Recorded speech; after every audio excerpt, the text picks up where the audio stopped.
so honored to present Hillside, who will be who is sponsoring this three-part series with Stephen Leder, with Rabbi Feinstein, and with Elliot Dorff. And I would like to share a little message from them to start us off.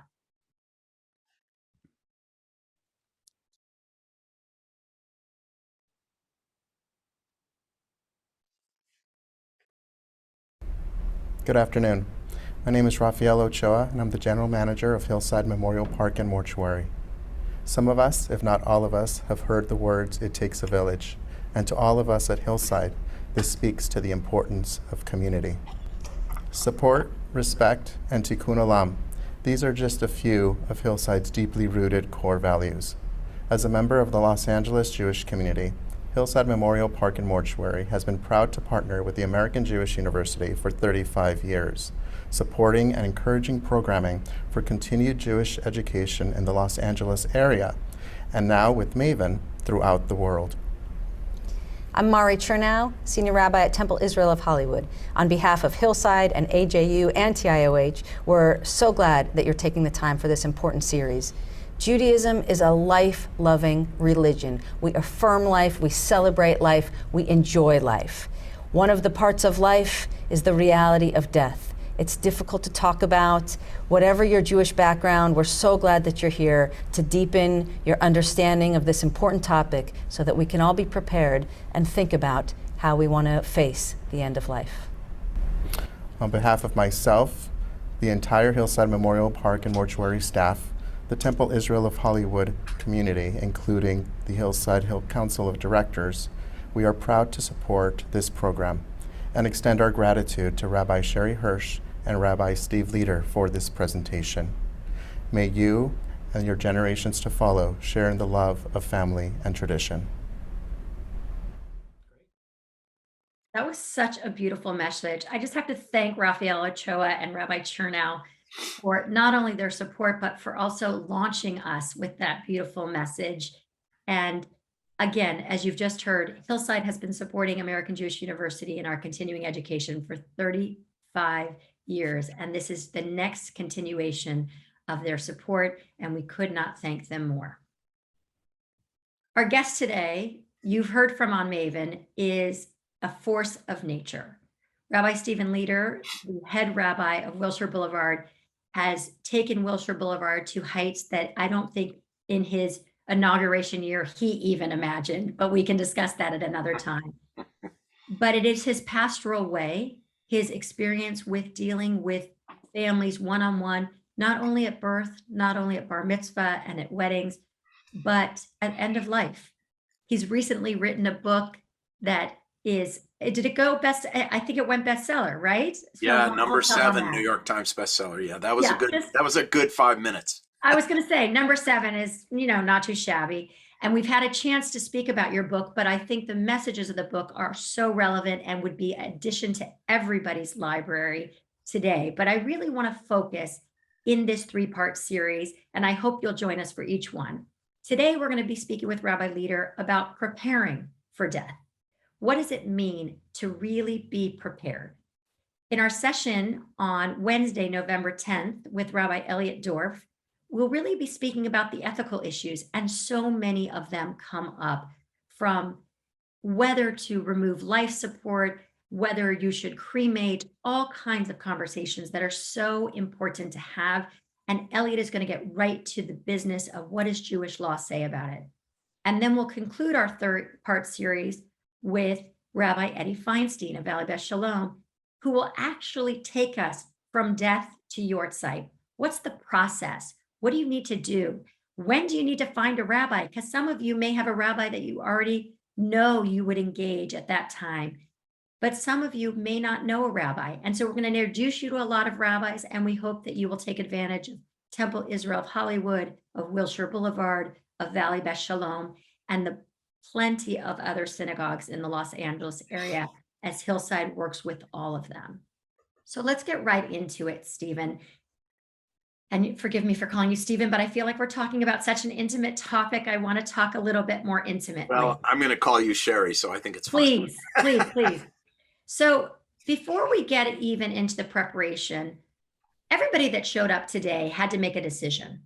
They had to decide, do I want to get online and talk and hear about death, or do I want to go to the market or to tennis or to go learn, or whatever excuse could have been made. Mm-hmm. And we know that as many people as there are here today, there are many people that didn't show up.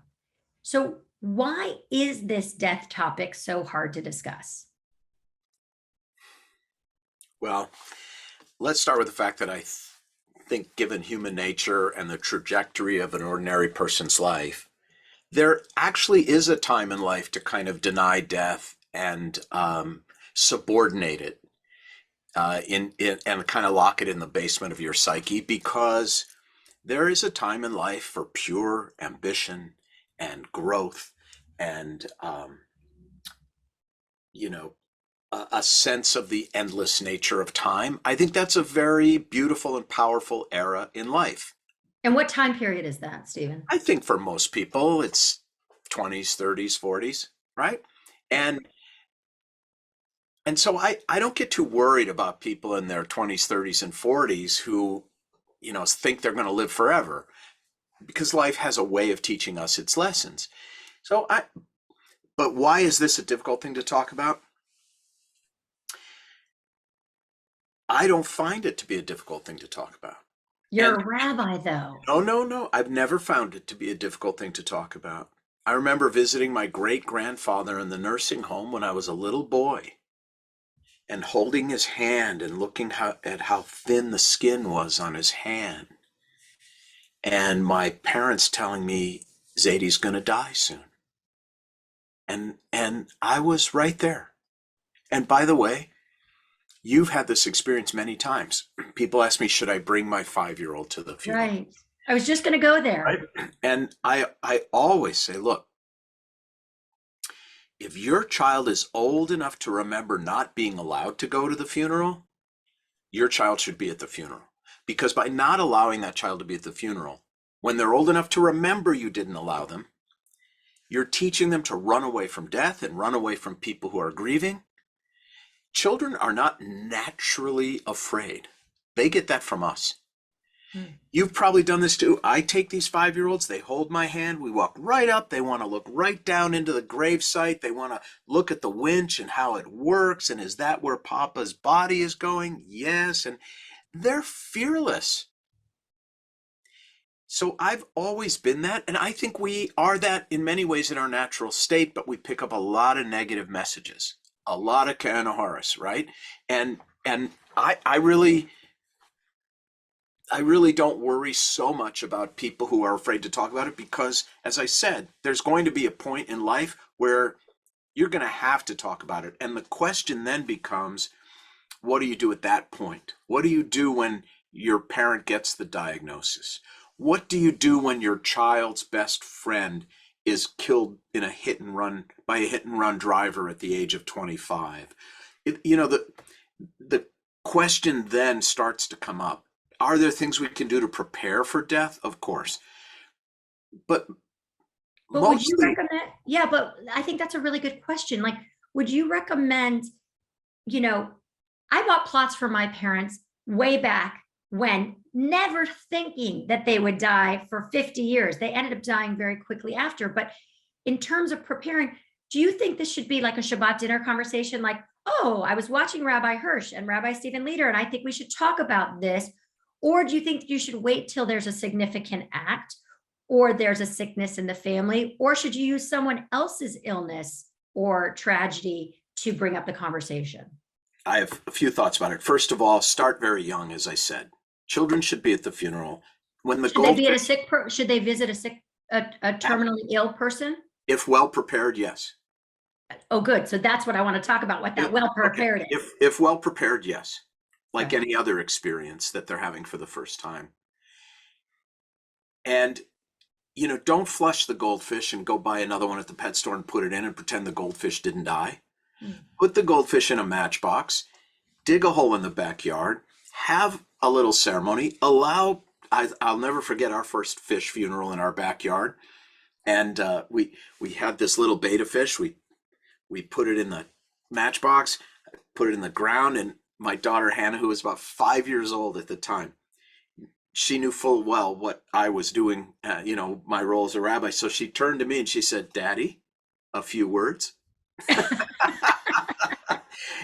And we each got to say a few words about our fish, and then we planted a sunflower on top of the grave, and it was an important experience for the kids and for me as their father and Betsy as their mother. They knew they could trust us and that they could lean on us. So start early. That's number one. Okay, good. So the first takeaway is start early. That means talk to your children, to your siblings, to your parents long before they actually need this conversation. By the way, our beta fish was Joe Rosie. Yeah. My kids are also Rabbi's kids because they were like, "Mom, would you like to begin or shall we?" It's the same question, really. I just appreciate it. Yeah. So I start really discussion early is the first takeaway. Yes, I think it's more about experiencing it early. Good. I love Not that. not so overtly, let's sit down and I'm going to tell you about death. No, just don't overprotect them from it. Let them experience it, the death of And that's not just your children. That's also everyone.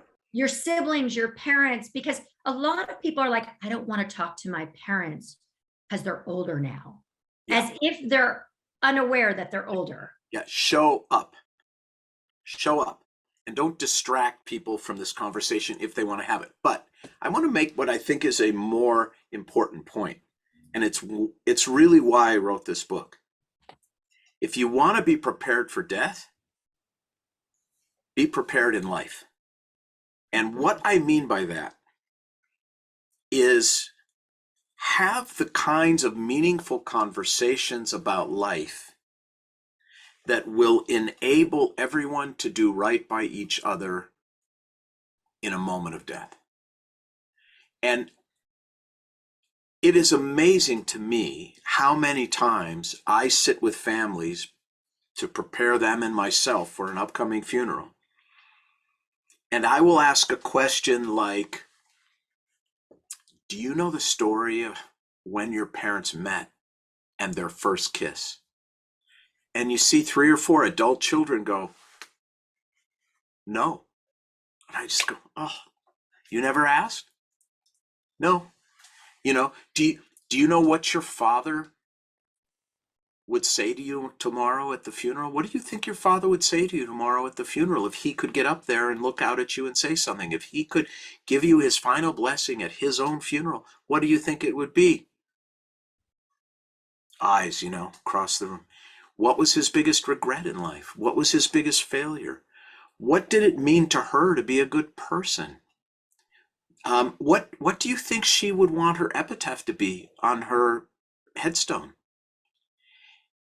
In a way, these are questions about life, not about death, but they will inform nearly every important decision you will make experiencing the death of a loved one. Well, what I love about what you just said is we talk about it, don't talk about death as if it's something bad. And you've reframed the whole thing. Talk about life, Yes. and you will come to understand death Correct. in a much more organic way. I mean, I have to say, I did love your book so much. I've read all your books, but I love this one in particular because I had the title in front of me and now I don't have it. For You When I'm Gone. For You When I'm Gone. 12 essential questions to tell a life story. Thank you. I appreciate that because it's talking about life and it doesn't make it like, now let's talk about how many pallbearers you want at your funeral. By asking someone, what are your dreams? What did your life come out the way you imagined? By preparing those conversations, what you're doing, you're allowing yourself to talk about life, which therefore is preparing for death. Correct. And, Kafka was right. He said the meaning of life is that it ends. It's so simple. It's so simple. The meaning of life is that it ends. And I think, now this might sound like hyperbole, but I really mean this. On a meta level, I think that death is the only teacher. If we were deathless creatures, I think we would know nothing about life. Nothing. Well, We wouldn't know any more about life than a squirrel. it's the fear of death that some said is the greatest motivator. I wouldn't even say fear. Just death. Because most people, when they're actually close to dying, they're not afraid. So I wouldn't even say it's fear. It's the reality of finitude. It is the reality that we do not have forever. And that, I think, is the engine, the energy, the single force behind all of existence and all meaning. So Right. why would we shy away from the thing that gives life itself its meaning? And that's, I think, a way to approach it that is very helpful for all of us. And to be honest, look, you know this, I know this. I often have to say to people when they call me, hey, my mom's got 3 months, so I want to talk to you about like who should speak at the funeral and whether we should have kichel or kugel and who's going to this and how are we going to that. And you know, my cousin who lives in Tokyo, I mean, if my mom dies and she can't get here, how long? And I said, Sherry, stop. To be honest with you, we can plan a funeral in 5 minutes. Mm-hmm. I've done literally more than 1,000 of them. Don't miss the rest of your mother's life planning her death. She is a fully alive human being. Treat her that way. Enjoy her. Be with her. But are there, I mean, Steve, like, I think there are things you can do in preparation, like Very few. yes, but I think it's worth naming them, like Buy your property. Okay. right. So let's talk about those for a second, because I like to take care of those things. I'm a type A Yes. person. No, you can do that. Yeah, you can take care of things and then Then spend let go. all your energy on the life part. That's right. So what are those things? Well, they're very few, to be honest. Okay. Buy some property. If you're going to be buried in the ground, which I hope people are, because I think that's the best thing for the people you love when you're gone. But even if you're going to be cremated, you can buy also property and bury the cremation. Right. Cremains. That's a good Scrabble word, by the way. They're called. Is that an actual word? Yeah, it's a word. Cremains. Oh, I didn't know that. Yeah. Right. Well, It doesn't. You may have a family member that says, I want to be cremated, but you want to be at a plot and to really bury them in the Jewish tradition. So there are, I mean, I've done it. I know you've done it, where Yes. we buried cremated cremains. exactly. Cremains. Yeah. See, you're going to do well in Scrabble now. Yeah, All right. thank So you. look, buy the property. And by the way, like so many things that are so frightening in anticipation and so mundane in reality, that's what buying cemetery property is like. It's essentially a real estate deal with a broker. And they put you in a golf cart and they drive you around and they're very nice and sensitive and say, look, this is available and it's by the bench. This is available and it's by the tree. This is here, that's there. And you make a decision and then you put it away. You're done with it. I think buying property is important. I, by the way, own property at Hillside and just the right distance from my mother-in-law. I think I'm going to be very happy there.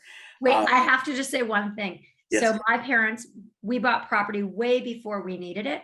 I've bought it for my husband, myself, because I do see it as a property investment. We'll talk about other preparations in a second. And my parents died at a very young age, 58 and 66. And it was very unexpected. And so when we bought the property, it wasn't built out. We didn't know where to be. I never thought about it. I thought, oh, this one is pretty and that one is pretty. My parents had a terrible divorce. And we buried my father. And then when we went on the day before my mother's funeral to see where she'd be buried, I noticed it was far closer to my father than in the picture or in the property when I originally bought it the 15 years before. So what'd you do? So I want people to know this. I was like, oh, no. They cannot be that close together. They need to be in different sections. And I know that they're dead, but they have to be in different sections. And guess what? We changed it right then and there. And I think that's like property. You sell it. We sold it. We bought different property. It was fine. The most important thing is you don't want to burden your loved ones with that decision. Correct. In a hurry. Correct. So look, it's buy the property. And if you have a relationship with a rabbi, and I hope you do, let that rabbi know of anything that may be important to you. Most of the cemeteries, Hillside included, have mortuary services that you can wrap into whatever it is you purchase and include. And then I know you know that authors never out earn the advance, so there is no money for me in what I'm about to say, sincerely. Read my book or something like it, and there are many, and start having conversations about the truths of your life so that your children and grandchildren know your story fully and can perpetuate it and tell it. You know, everyone thinks the rabbi writes the eulogy. It's not true. We all write our own eulogy. We write it with what I call the pen of our lives. And it's a cute way of saying it, but it's really true. The rabbi, the minister, the imam, the best friend, they don't write our eulogies. We write our eulogies. So live consciously in that way and deliberately in that way. I deliberately say to my children sometimes, I said it to my son, we were out on a lake in northern Manitoba, way out there. And it was a perfect day. And the sky and the water were identical mirror images of each other. And we were sitting on this boat, and I just looked at my son and I said, I hope you'll always remember this day with me. I planted it within him because that's how I want to be remembered. And that's how I hope he will remember me, because I think it's a light and beautiful, affirming experience for him. But live deliberately. So I love that. First is buy property. Second is live deliberately and really ask those questions. Third, I want to throw in is the medical directives. For sure. So let's talk about them. What are they? Where do you get them? How do you get them? Okay, so the most, I think every estate planning attorney, every attorney you go to draw up your estate plan and your, what I would call your material will, who gets what and when and how much of it, they all have the California Medical Directory, which is boilerplate, but there is a section for you to customize it in a way that reflects your wishes if certain decisions ever have to be made. And it is a good thing to go talk to your rabbi about. It is a good thing to talk to your physician about. It is a very important thing to talk to your spouse, if you have one, and your children about if you have them, because it unburdens them if they clearly and fully understand your wishes. It removes the burden from them, and from them having to, and I'm using this in a descriptive way, having to play God. You don't want your children in that position if you can possibly avoid it. So let's talk about something. And I want to really encourage people to ask questions, because there's very singular situation. What if you have no relatives? What if you have no next of kin? You still have a trustee. Most people, regardless, have a trustee. And you can do what's called pre-need. You can go to Hillside, you can meet with them, you can buy the property, you can sit down and go through with the funeral director exactly what you want in terms of, you know, a funeral and burial process. You can do the same thing with your trustee, by the way, have two, because one can die or be unable to execute your wishes. It can be a best friend, it can be a trustee, it can be a sibling, but it doesn't have to be a partner, spouse, or child, because many people don't have any of them. No, and often rabbis are asked to be trustees. I know I've been asked, I'm sure you've been asked. And also, many people don't have a clergy person in their life, or they have one, but they're so close to them that they don't want to burden them. I think there's a theme that you keep saying that I really love. is we die the way we live. Absolutely. And in order to die, if you're a person that burdens people, which I don't think most people intentionally are, what you're talking about is really releasing people of the burden. So if you don't have a rabbi, you can go to Hillside and say, when I'm looking at my plot, I'd also like to talk to a rabbi. May I not need this for 35 years? Right. But I'd like to forge that relationship so that I know those wishes. I don't know about you, Steve, but I have not only medical directives with my trustee, but I also have personal directives. I have my ethical will in there, which you speak so beautifully. Yes. I even have directives about the funeral. Now I'm type A. My husband's like, my husband is funny. He's like, I don't want to do that because it feels morbid. And what I say to him is, I am not being morbid. What I don't want you to do is in the moment have the stress of, does she want the cushioned pine box with the pillow or without the pillow? Yeah. I think that you're absolutely correct. People die the way they live. And if you're a planner, plan. If you're not, don't worry about it. I mean, seriously, I don't think death needs to, I think it's an illusion that death gives people a new personality. It doesn't. You know, there's this old joke, Heinrich Heine, the German poet, had this joke about the Jews. He said, the Jews are like everyone else, just more so. Right? It's so true. So true. Yeah. So death, or planning for death, contemplating death, experiencing it as a mourner, it doesn't change a family's dynamic. It doesn't change anyone's personality. It makes everyone more so.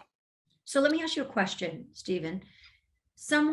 These are great instructions, directives, buying property, having a trustee, getting a rabbi. These are great preparations. What if you go to your loved one and they're like, I don't want to do this. What do you do then? You move on. Really? But then you're going to because that loved one is facing death the way that loved one probably lives and faces life. And you cannot re-engineer that. Right? If I'm a mom, I don't want to talk about it. If I've been that way my entire adult life with my mom, I don't want to talk about it. Whatever you want is fine. That's not going to change because mom wants to talk to you about dying. And I don't think mom is going to be successful in getting it to change. She can say, you know what, honey, I understand. I'm going to write it all out. Please just do what I've asked. Great. Right. So you can say to people, if you don't want to talk about it, you can write it. If you don't want to talk about it, you can put it in your iPhone and I will have it transcribed. You don't have to talk. They do want to talk about it, Sherre. I was going to say, but more when you're not afraid to discuss, people want to talk. I haven't met that person who, if asked the right questions in the right order, doesn't want to talk about it. Because we all really do want to tell our story. And we want to know. And we want to know. And by the way, talking about it, since we're really dealing with this duality of death and death informing life, right? And the tension between the two that actually makes life meaningful. If you start thinking through some of these questions about your life so that your loved ones understand your story and your truth and can carry it with them when you're gone, you're also creating something else, which is so important, which is a kind of MRI of your internal truth. So you can then hold that up to the light. I don't know if you had this experience when you wrote your ethical will. I definitely had it when I wrote mine. You have this MRI of your truth, not the facts of your life, the truths. And you can hold it up to the light and then ask yourself what I think is the most important question any of us can ask of ourselves, which is, okay, this is what I say my truth is. This is what I say I believe. This is how I want to be remembered. Am I living that way? Or is my life mostly kabuki? That is a powerful way in which death can inform life. I love that also because it's like a balance. It's a checking. It's that alignment, like you said. It's alignment. It's alignment. Right. And by the way, this year, I had my ethical directives and my medical directives for some time. This year, I did have a life-threatening medical condition, as you know, and I'm rewriting everything Yes. because also life happens. Yes. And I wrote it with the sense of I'll die in 100 years. And now I'm writing it with this will happen. And so I want to be clear that God willing, I do have another 60 years, but I'm writing it with a different sense of urgency. Yes. And you my know what? children, There's only one way to get that, Sherry. I've often joked I want to write a book called How to Have Your Second Child First, because it's such a great title. It's such a good title. But you can't write that book. You have to have the experience. You can't write with the urgency of not having that health experience. That's so right. We have a lot of questions coming in and Okay. a lot of very specific ones. So I want to encourage people to keep writing in. First of all, Daniel Brook, who is a healthcare professional, wrote in a great comment that I have to say, which is that estate lawyers are not healthcare professionals and they can take your medical directives, but they can't guide you. That's right. And so it's really important to go to trained care professional people. And if you don't have them, you can go to your clergy for a recommendation. You can go to Hillside for a recommendation. You can go to all these resources that are in quote unquote the death business, because we want you to be prepared because our job is harder. When I have a You family, can also read others. You can ask other people what theirs say. Absolutely. And I was going to say at the end of the series, we're going to send everybody some recommendations of books to read, including yours and a number of other ones that help guide people. So we have a question from Ethel Kaplan. What things should be listed, Steve, in the medical directive? You mean the additional to the boilerplate? Yes, to the boilerplate. Is there anything? I think, look, I'm going to put it simply because I'm not a physician and I'm going to try to crystallize it for people. I can tell you how I put it. And this is what I say to families when I get called into the ER or the ICU and they're trying to make a decision about whether or not to do something or to stop something or to start something or to try something. And my question is always, because I think it just strips away all the nonsense, is what you are contemplating going to prolong your loved one's life, or is it going to prolong your loved one's death? And that, as an overarching principle, I find to be very helpful for people and in a sense to answering this question. I don't want anything done to me that will prolong my death. If it's a bridge to prolonging my life, if a respirator, for example, or the ECMO machine, whatever, is a bridge that may give me more life, great, I'm game. If it is merely going to prolong my death, I'm not interested. And now I know the next question. I can read it on your forehead. How do we know? Correct. And the answer I'm going to give you is not satisfying, but it is absolutely true. It's the same answer that your parents probably gave you when you asked, how will I know I've met the right person? And what do they say? You'll just know. And it's really true. When I ask that question, people know. And look, physicians are difficult because they won't answer that question for you. If you ask a physician, what would you do if it was your mother? The answer they give you is, I can't tell you that because she's not my mother. Okay. So I have some advice for physicians about that, but that's not what today is about. And the advice is freaking tell her. Right. Answer the question. What I say to people, especially at death, there's no more room for lies. People want dignity. That is the priority of a Jewish death, is to give the dying dignity. And dignifying someone is giving them their truth at that moment. Answer the question. That's right. And people say, and I hear this a lot as a rabbi, I don't want to hear the answer. And what I say to people is be courageous, because are you are you really acting in service of them, or are you acting in your own service? And when we get to ethical issues with Rabbi Dorff on November 10th, we're really going to talk about, if you remove a life support, is that Jewishly permitted? Is it not? And Right. those are important questions, and I hope you'll come back for that. Yeah, but the meta principle is, are we prolonging life or prolonging death? And you will know. You will know. It's like Potter Stewart when he was asked to define obscenity by the Supreme Court. He said, love this line. Right? I can't define it, but I know when I see it. And by the way, we all know it when we see it. For sure. Correct. And so this is the same. So your directive, my directive, now I went to my doctor and said, now, can you help me with the nuance of this overarching principle? And he did. Interesting. And I think often people, I have to share also that people, while they're dying, as they need their dignity, if they're lucid, talk to them. Even if they're not. Right. Talk to them as They're much alive. as possible. They can hear, talk. Yes. You know, the beautiful thing about Judaism, by the way, this is, as you know, what complicates the abortion debate so much for Jews. The beautiful thing about Judaism is there is no relative value to life. Every life is of equal value. If you have 10 minutes, 10 decades, it doesn't make any difference. Every life is of equal value.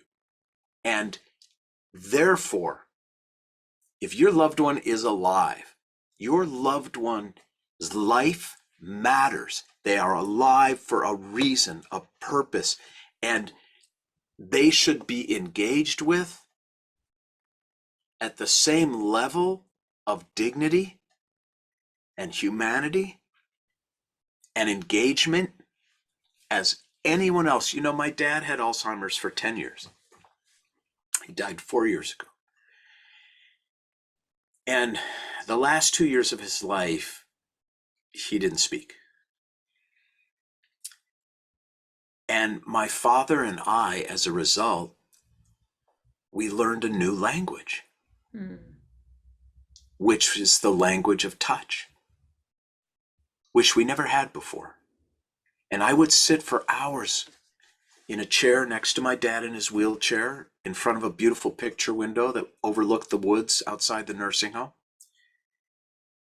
And we just held hands. And it was beautiful.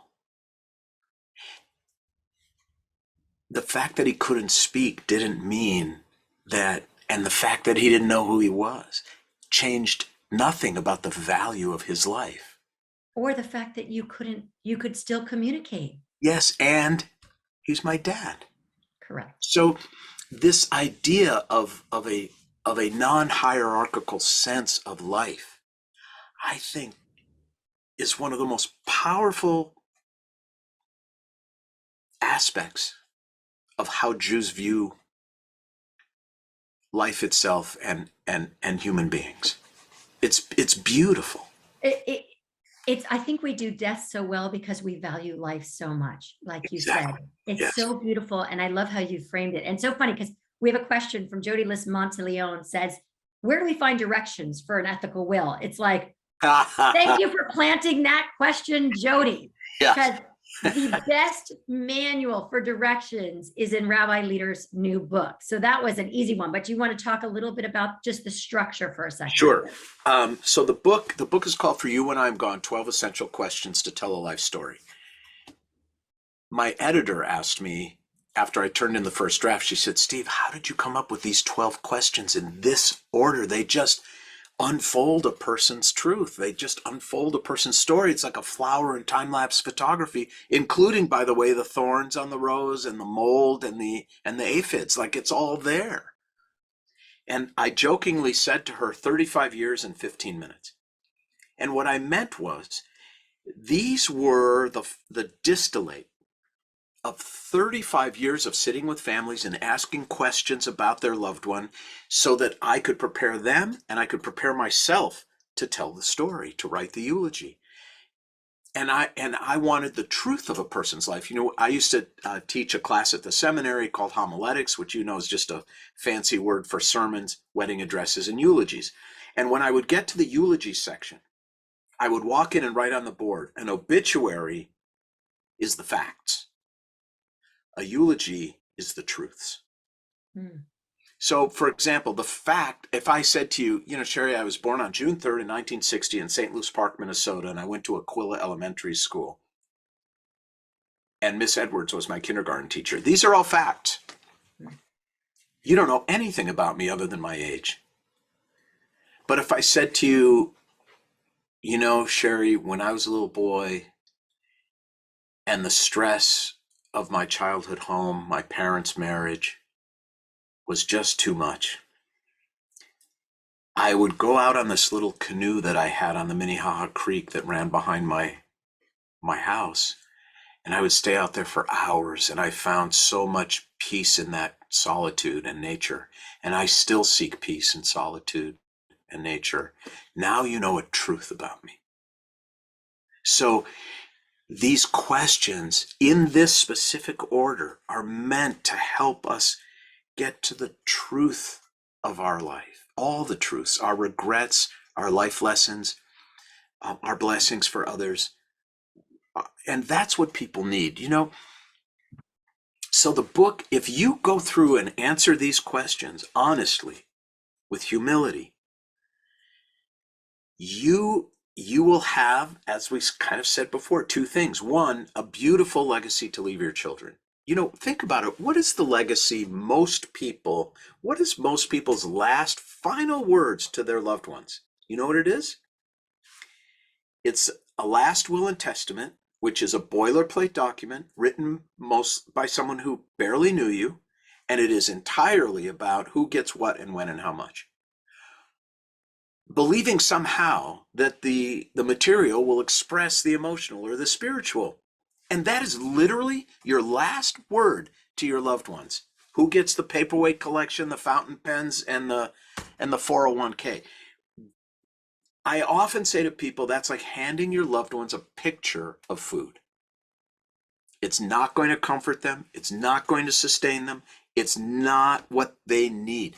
The real bequest they need are the answers to these kinds of questions. So get the book, have these conversations, write down your answers, and you will be a long way toward being better able to live your truth and better able to allow your loved ones to inherit those truths. And you'll also be able to have that MRI that you speak of so beautifully, Stephen, to not only pre-grieve, but to make amends, to make apologies, because in real time, you'll be able to tweak how you live. Yes, and by the way, or not, because one of the questions in the book is, have you ever had to cut someone out of your life? Yeah, Because great. most people at some point in their lives have to stand up for themselves and remove the toxicity of a certain person or more than one. Yeah, And, absolutely. and that's an important lesson too for our loved ones, that you don't have to be a victim. I feel like we could talk for hours and hours and hours, and I want to leave everybody on a cliffhanger Yeah. because I want people to know, what do you do whether you take off life support, or do you cremate, and is that Jewish? In order to find out the answers to those questions, you have to come back on November 10th with Rabbi Elliot Dorff, who is the leading expert in ethical issues around death and dying. And you have to come back on Wednesday, December 8th with Rabbi Feinstein if you want to know once you've bought your property, you've pre-planned with Hillside, you've done your medical directives. You've written your ethical will. Yes, you've written your ethical will, and then you're actually at that moment, right, where you're about to call the rabbi, you're grieving someone, you're pre-grieving them, you're like, what do I do? Is there a shiva? What do I do? You've made your connection with your rabbi, you're prepared. We're going to actually talk about on Wednesday, December 8th, what actually happens then. I want to, first of all, Rabbi Leder, I loved what you said today. I was so touched and moved by it. How we die, like, let's live, let's be honest, and let's prepare. I want to especially thank Hillside, and you can get a link for more information about planning at Hillside Memorial Park and mortuary at hillsidememorial.org. You can find a rabbi at Wilshire Boulevard Temple. Go to WBTA. No, L, WBPLA, Wilshire The Boulevard. acronyms in the Jewish world are going to kill me. Yeah. You can find a rabbi, and I know you have, 7 over there? We have So- we have 6 and three cantors. Oh, okay. So there's some clergy there that you can rely on. You can go to Valley Beth Shalom. There's a whole host of synagogues. You can call Hillside for those instructions as well. They have a whole host of rabbis to recommend. What we want is for you to be prepared. And for the person that didn't come today, be brave. Say to that friend, you missed a really good session because I learned a lot. Or say, you know what, you got to join me at this next session. I just want people to come more prepared. At Hillside, on behalf of Hillside, American Jewish University, Wilshire Boulevard Temple, and Temple Israel of Hollywood, I think we've done something today that very few people can say is death is not sexy. I actually think we made it a little bit sexy. So join me next time on November 10th with Rabbi Elliot Dorff. And thank you and be well. Thank you, Sherry.